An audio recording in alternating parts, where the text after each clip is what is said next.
Yan, tapos na natin yung bypass na ating Rocket 8 na nire-repair. So medyo tagal-tagal din tayong hanapin ang sira nito, no? Dahil dito sa capacitor na to, hindi rin siya lobo, hindi rin pasok pa yung value niya, 1000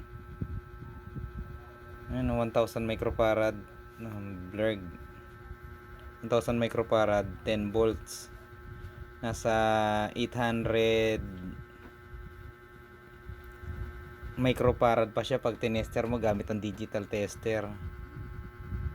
So pag inactual mo siya, bumabagsak ang voltahe. Yung yung 5 volts nagiging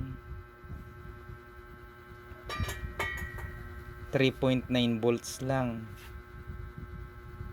So hinalughog natin yung mga board niya sa ilalim kung may problema pang iba. So far ito lang yung nakita natin. So tatanggalin natin yung bypass na ginawa natin kasi nakaiwan sa customer yung plug.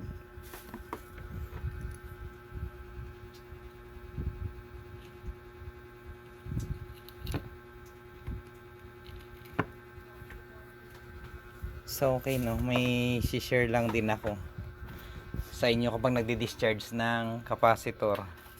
So ito may power pa rin yan kahit ginawa natin kanina. Nakita nyo sa panghinang ko, no? Ito yung main filter capacitor, yung 400 volts. Ayun, sa ilalim. So bago kayo humawak-hawak sa ilalim, so discharge muna natin. Ayan, gamit ito, may kita nyo sa panghinang ko doon, ilaw yun.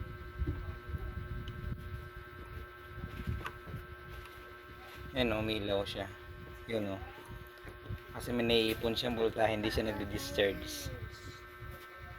Nakulit ka ba? Ayan. So okay na ito, mamaya di-deliver natin to sa North Caloocan. Sampling ko na.